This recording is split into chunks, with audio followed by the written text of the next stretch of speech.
DB Detailing'in YouTube kanalına hoş geldiniz.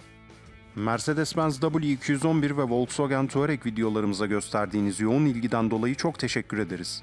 Arayı açmayacağımıza dair söz vermiştik. Hazırsanız bu videomuzun misafiri BMW F10 5 serisi. YouTube kanalımızdan bizi takip eden müşterimizin aracı yıllara yenik düşmüş ve pek ilgisiz kalmış. Kılcal fırça çiziklerine ek olarak aracın pek çok bölgesinde kuş pisliğinin oluşturduğu vernik deformasyonları mevcut.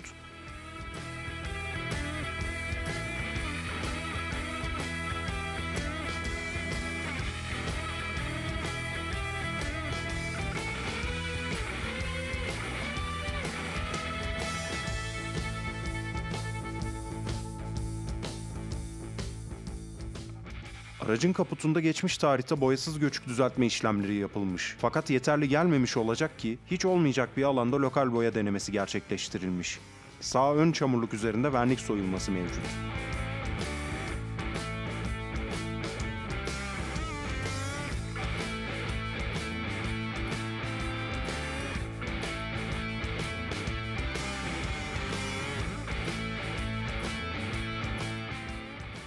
Ön tampon geçmiş tarihte boyanmış. Fakat kullanılan ürünlerin yetersizliği sebebiyle yıkamadan yıkamaya dökülmeye başlamış. Sürtme kaynaklı hasarlar mevcut.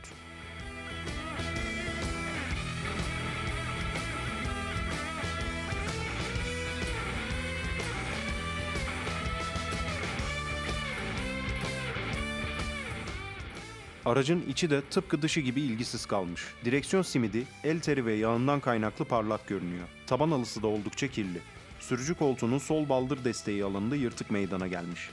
Krem rengi olan her aksam oldukça kirli görünüyor.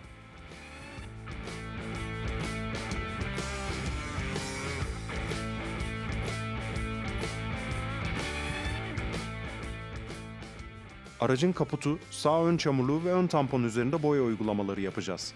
Boya düzeltme ve parlatma işlemleriyle aracın boyasındaki kılcal çiziklerini gidereceğiz. Şoför koltuğundaki yırtık onarılacak ve aracın detaylı iç temizlik işlemleri gerçekleştirilecek. Ardından Nanolex Si3D seramik kaplama uygulamaları ile aracın görünümünü taçlandıracağız. Bu sefer aracı direkt olarak boyahanemize alıyoruz. Önce en çok kir üretecek işleri bitirip sonrasında temizlik işlemlerini gerçekleştireceğiz.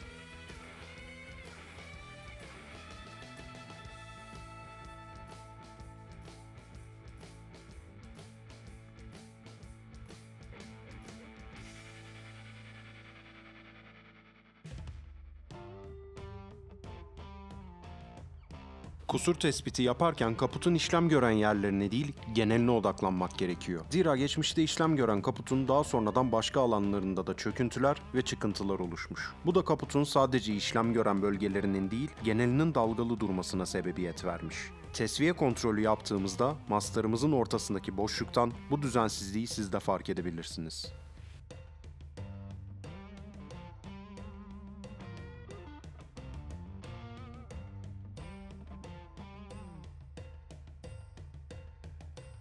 Evet, merhaba arkadaşlar. Arabanın boyası orijinal. Şu an boyanıyor ama bir darbesi yok. Göçük tamiratından sonra kaputun içinden geçmişler. Olmamış. Göründüğü gibi orijinal boyası. Biz bu kaputu düzeltmek amacıyla şu anda tesviye boyayacağız. Ama kaputta darbe, hasar yok. Teşekkürler. Zımpara işlemlerini yaparken makinenin odaklandığı bölümde boya kalıyor ise çöküntü söz konusudur. Zımparanın çalıştığı alanın ortası zımparalanıp kenar kısımları boyalı kalıyor ise çıkıntı oluşmuş demektir. Bu gibi alanlar belirlendiğinde mümkün mertebe bölgenin düzeltilmesi ve minimum seviyede macun kullanılması için tedbir alınması gerekir.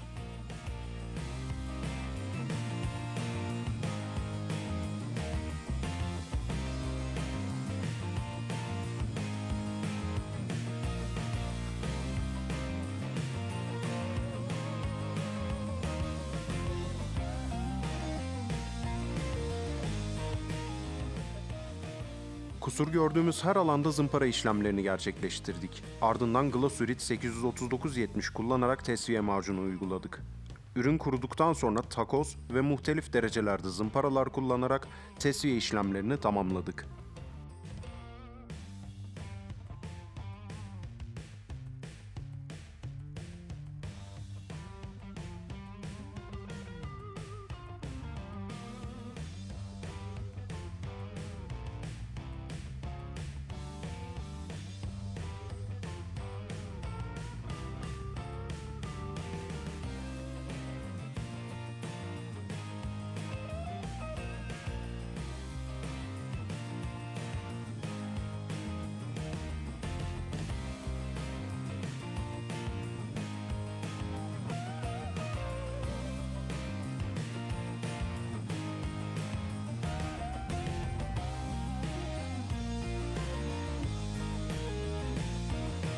Mehmet Usta, Efendim kardeşim.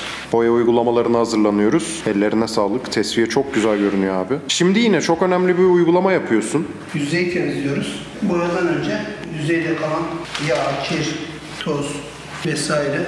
Bu ama şey gibi kokmuyor usta. Normal tiner gibi kokmuyor. Bu yağlı bir tiner.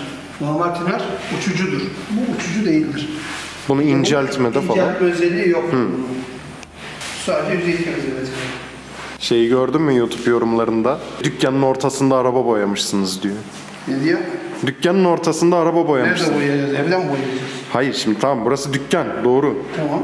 Tamam. Kenardan boyayacak işte. Yo burası boyahane değil mi abi? Ben mi yanlış? Tamam.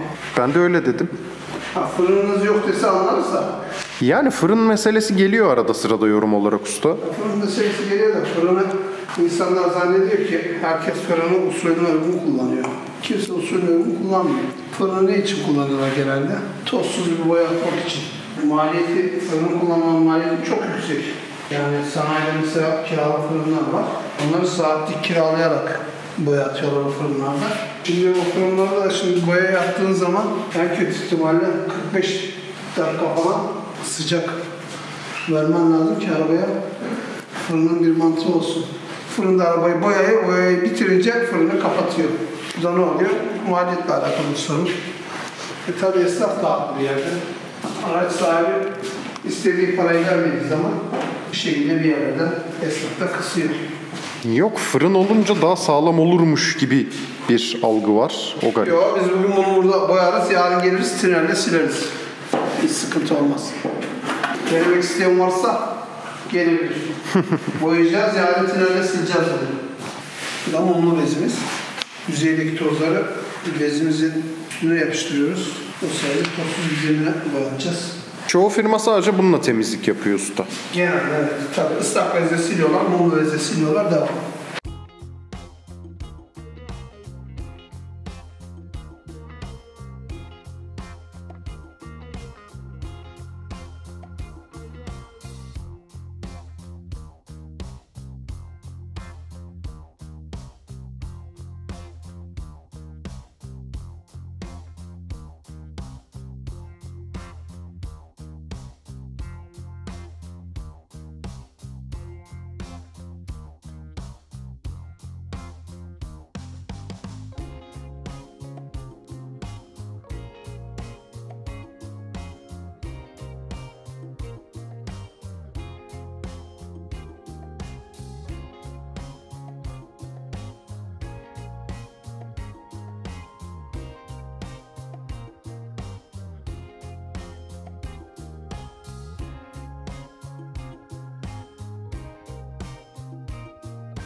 Evet, boyamız yetmedi.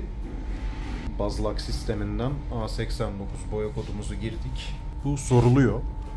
Şu boya kodunu buraya yazdığımız zaman bize kaç gram boya hazırlamamız gerektiğini söyleyen bir sistemimiz var. Bu renk tutmazsa, eğer problem yaşarsak da yine Glasurit'in bize tedarik ettiği boya okuma cihazımız var.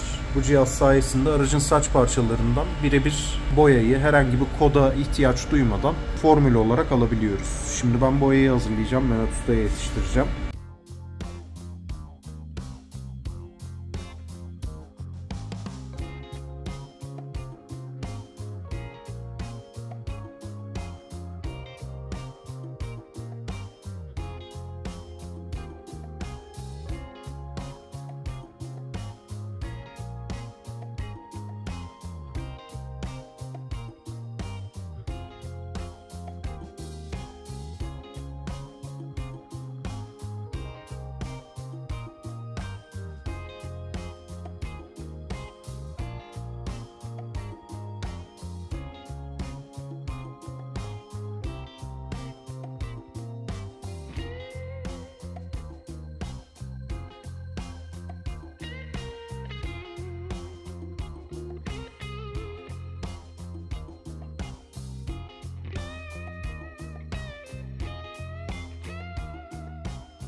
Boya uygulamaları sonrası 3M Trizact zımparalar kullanarak verniği zımparalıyoruz. Bu adım hakkında çok soru soruluyor. Zımpara uygulamalarındaki maksadımız yeni boyanan panellerde oluşabilen portakal kabuğu görünümünü azaltmak ve orijinal boyalı panellerin vernik katmanındaki görselle eşitlemek.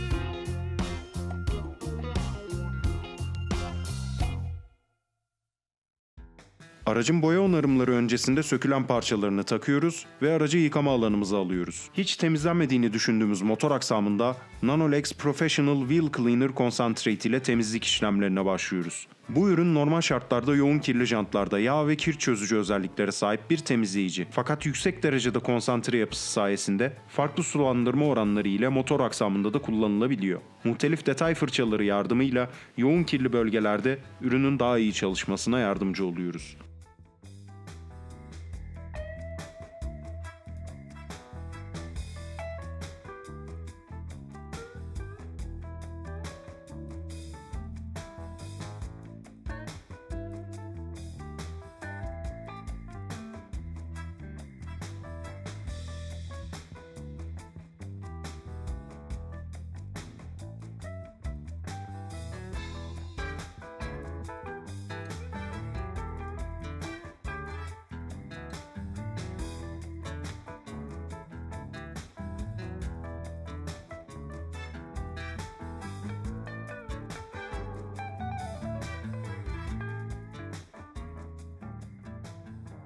Daha sonrasında jant temizliği işlemlerine geçiyoruz. Nanolex Wheel Cleaner and Iron Remover kullanarak demir tozu temizliği işlemlerini gerçekleştiriyoruz.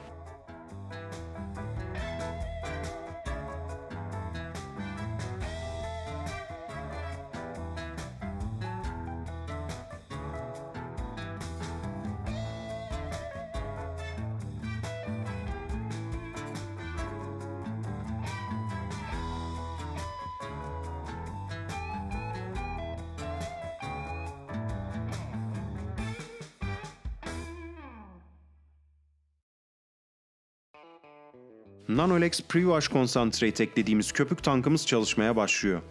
Bu köpüklemenin maksadı boya yüzeyindeki toz ve kiri akıtmaktır. Ayrıca detay fırçaları vasıtasıyla fitilleri ve eldiven erişiminin zor olduğu bölgeleri temizlemektir.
Tazikli su ile duruladıktan sonra Nanolex Wheel Cleaner and Iron Remover kullanarak gövdede demir tozu temizliği işlemlerine başlayabiliriz.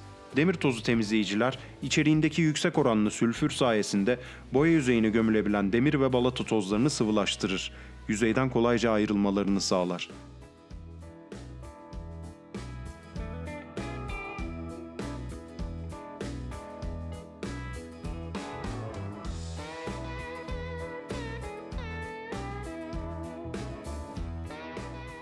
Nanolex Pre-Wash Concentrate ile aracı tekrar köpüklüyoruz. Gion Smoothie mikrofiber yıkama eldiveni vasıtasıyla boyayı çalışabileceğimiz oranda temiz hale getiriyoruz.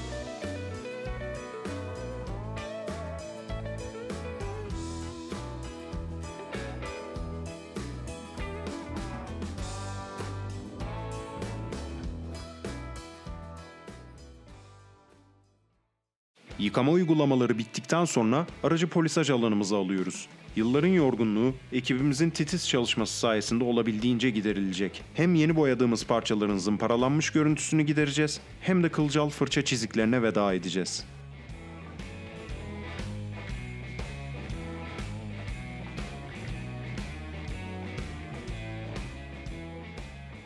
Bu aracın ilk aşama polisaj uygulamaları için DeWalt DWP-849X rotary tipi polisaj makinemize UFC Premium Domestic Yün polisaj pedi takıp Nanolex Ultra Cut Polish ağır aşındırıcı pasta uygulayacağız. Kılcal çizikler bu aşamada giderilecek olsa da minör düzeyde kalan çizikler ilk aşamada oluşan hare ve hologram izleri için ikinci aşama uygulamalarına ihtiyaç var. Bu sebeple Rupes LHR-15 Mark III orbital polisaj makinemize Rupes DA-Fine sünger polisaj pedi takıp Rupes DA-Fine ara kesim pasta uygulayacağız. Son aşama polisaj işlemleri ise aracın seramik kaplama uygulamalarından önce, detaylı iç temizlik uygulamalarından sonra uygulanacak. İlk iki aşama ile aldığımız sonucu görebilmeniz için bagaj kapağında bir deneme yapacağız.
İlk iki aşama polisaj işlemleri bittikten sonra aracı detaylı iç temizlik uygulamalarını tamamladığımız alana alıyoruz. Şoför koltuğu üzerinde baldır desteğindeki yırtık kısmı hatırlarsınız. İş ortaklarımıza gönderilen koltuğun yırtık olan parçası aynı tipte deri ile değiştirildi. Bize aracın kapsamlı iç temizlik işlemlerini tamamlamak kaldı.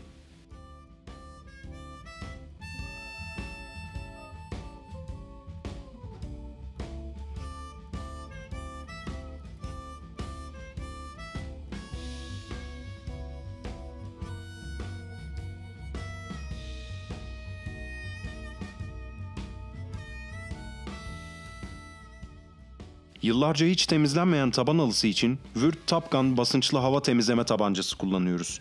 Top Gun'ın içine ise Nanolex Professional APC ekledik. Bahsi geçen bu tabancanın ağız kısmında rulman ucuna bağlı bir mil ve ürünü püskürtecek bir sprey mevcut.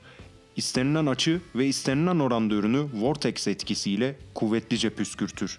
Taban halısı gibi yoğun ve sık dokulu tüylere sahip alanlarda tüylerin tekrar dikleşmesini ve gözeneklere ürün temasını sağlar.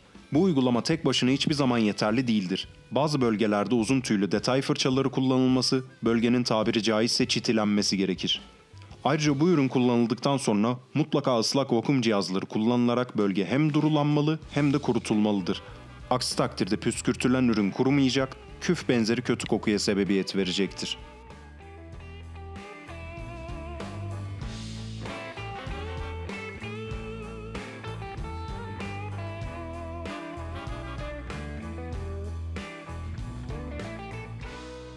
Biz kuru ve ıslak vakum için uzun yıllardır Karcher Puzi kullanıyoruz. Su haznesinde sadece su bulunuyor.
Sırada sunroof bölgesi temizliği. Tavan döşemesi temizliğine geçmeden önce yapılması gereken önemli bir detay.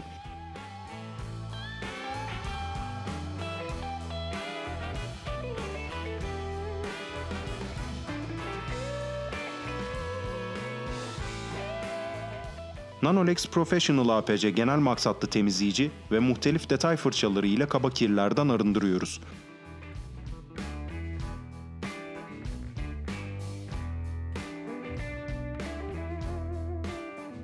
Kızaklardaki eski yağın temizliği için Würth genel temizleme spreyinden yardım alıyoruz.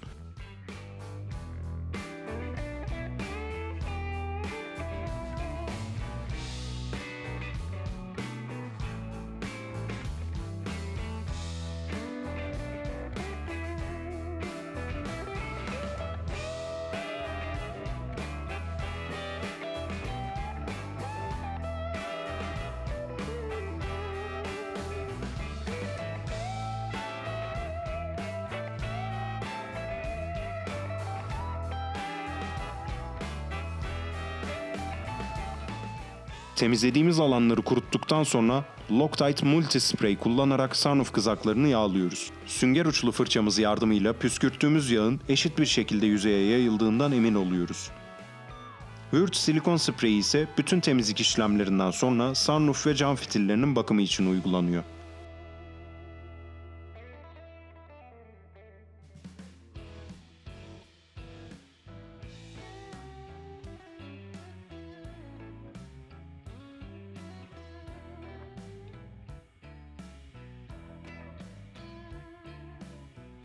Tavan döşemesi temizliği işlemleri için Furch R555 multi köpük temizleyici tercih ediyoruz. Elma kokusuna sahip bu ürün tavan döşemesini minimum düzeyde ıslatacağı için sarkma problemleri yaratmayacak. Genel temizliği basitçe püskürtüp silerek gerçekleştiriyoruz. Ancak inatçı kirler için The Leather Specialist'in sert yapıdaki deri temizleme fırçasını fazla baskı uygulamadan kontrollü şekilde kullandığımız lekelerde söz konusu oluyor.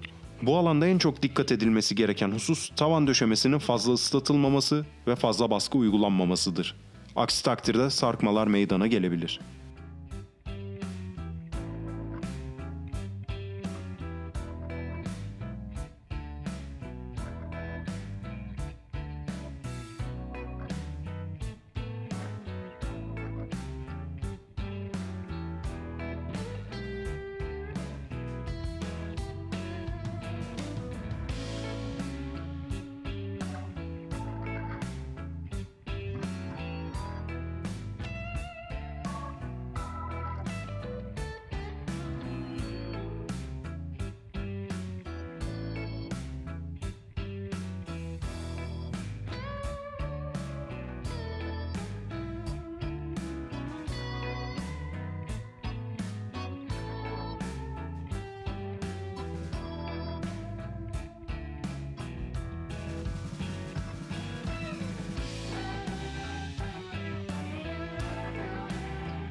Direksiyon temizliği uygulamalarında da Nanolex Professional APC kullanıyoruz. Muhtelif detay fırçaları yardımıyla ürünü yüzeye eşit bir şekilde dağıttıktan sonra The Letter Specialist deri temizleme fırçası kullanıyoruz. Akabinde mikrofiber bez ile kalıntıları temizleyip hava ile kurutuyoruz.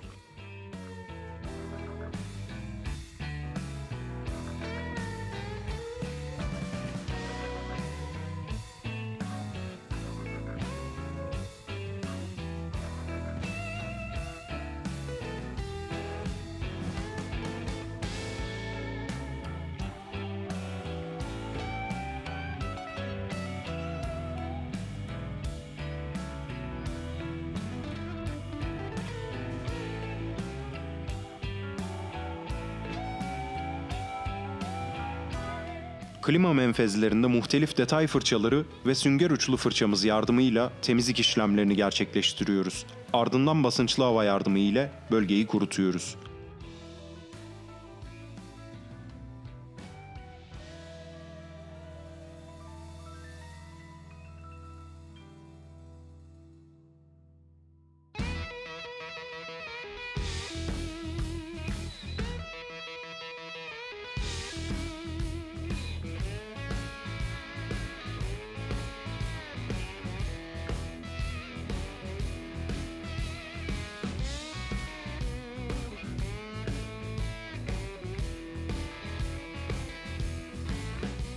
Çokça kirlenen kapı döşemelerinde de Nanolex Professional APC tercih ediyoruz. Halı ile kaplı olan kapı cebi alanında Förch R555 multi köpük temizleyici kullanıyoruz. Kirlerin kolay temizliği için muhtelif detay fırçalarından da yardım alıyoruz.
Deri koltuklarda detaylı iç temizlik uygulamaları kapsamında Nanolex Professional APC ile temizleniyor.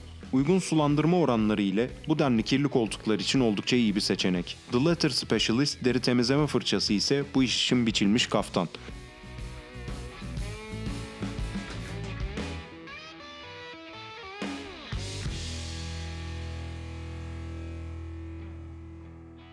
İç temizlik uygulamaları bittikten sonra son aşama polisaj işlemleri ve seramik kaplama uygulamaları için polisaj alanındayız. Rupes LHR15 Mark III orbital tipi polisaj makinemize Rupes DA Fine sünger polisaj pedi taktık. Hare giderici için tercihimiz Rupes Uno Pure oldu. Tozumayan, boya yüzeyini maksimum parlaklığa ulaştıran, seramik kaplamaya hazır bir yüzey sağlayan bu ürün son zamanlarda kullandığımız en iyi hare gidericilerden bir tanesi.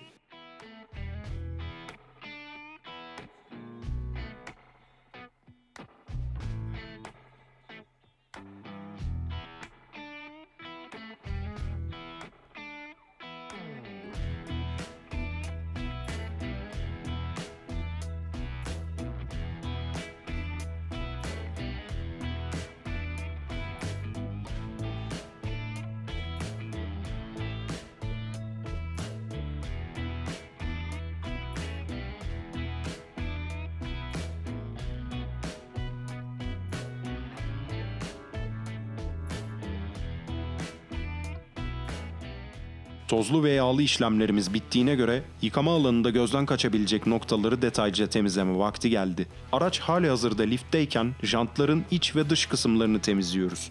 Zift ve yapışkan kalıntısı olan yerlerde Nanolex Tar Remover kullanıyoruz. Ardından Nanolex X ile alkol bazlı yüzey temizliği işlemlerini tamamlıyoruz.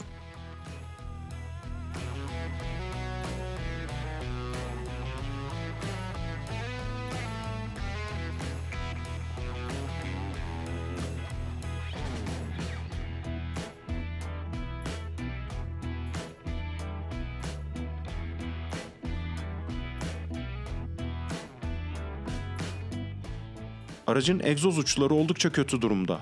Kusursuz görsel isteniyor ise egzoz başlıklarının mutlaka değiştirilmesi gerekiyor. Zira yılların kurum ve kiri egzozda meydana gelen ısı ile birlikte kromaj yapıyı bozmuş. Fakat genel görselini toparlayabilmek adına Menzarna metal polish ve alüminyum olma teli yardımı ile bu başlıklarda alınabilecek en iyi sonucu alıyoruz.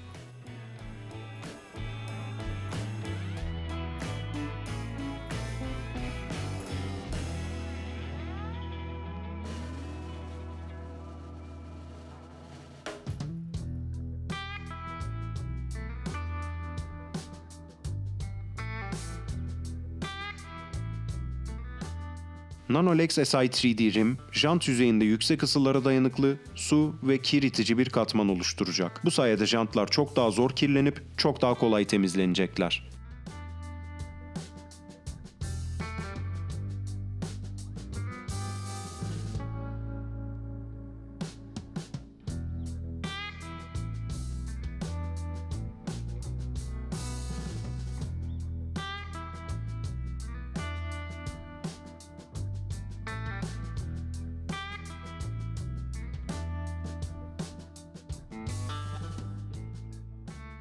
Lastiklerde tercihimiz Nanolex Tyran Rubber Restorer. Toz tutmayan ve sıçramayan yapısı, lastiklerde oluşturduğu yarı mat ve temiz görüntüsü sebebiyle F10'un prestijli fakat sade görüntüsünü öne çıkartacak.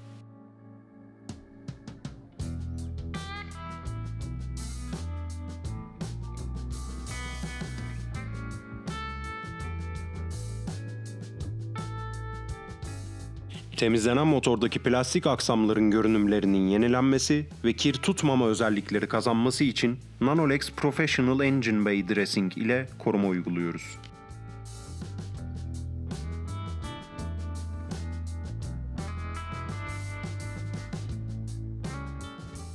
Aracın boyasından Nanolex X kullanarak alkol bazlı yüzey temizliği işlemlerini gerçekleştiriyoruz. Bu adım seramik kaplamanın yüzeyi oldukça iyi tutunmasını sağlayacak. Son kontrolümüz için oldukça önemli olan bu adım titizlikle gerçekleştirilmeli.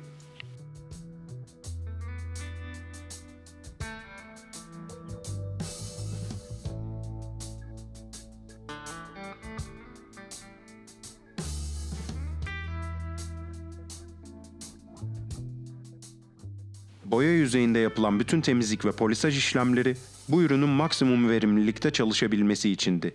Nanolex Si3D seramik kaplama iyi yıkama kondisyonları ile birlikte 2 yıla varan dayanıma sahip. Yüksek derecede hidrofobik, kiritici bir katman oluşturuyor. Aracın boyasının derinliğini arttırdığı gibi kolay temizlenmesini sağlıyor.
Camlarda G-Teknik G5 uyguluyoruz.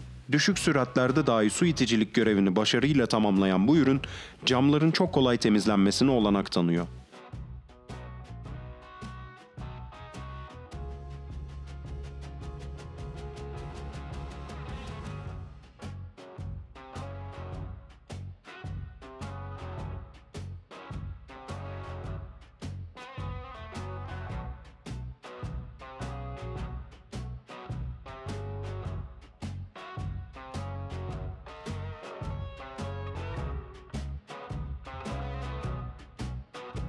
Aracın dip bucak temizlenen koltuklarını da taban halısını son bir kez süpürdükten sonra takıyoruz ve teslimat hazırlıklarını bitiriyoruz.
Kaput, sağ ön çamurluk, ön tampon boya onarımları, deri tamiratı, detaylı iç temizlik işlemleri, çok aşamalı polisaj işlemleri ve Nanolex Si3D seramik kaplama uygulamaları sonrası BMW F10 5 serisi sahibine teslim edildi.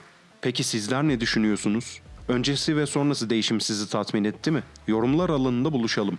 Ayrıca DBE Detailing YouTube kanalına abone olmayı ihmal etmeyelim. Bir sonraki videomuzda görüşene dek kendinize çok iyi bakın. Esenlikler dileriz.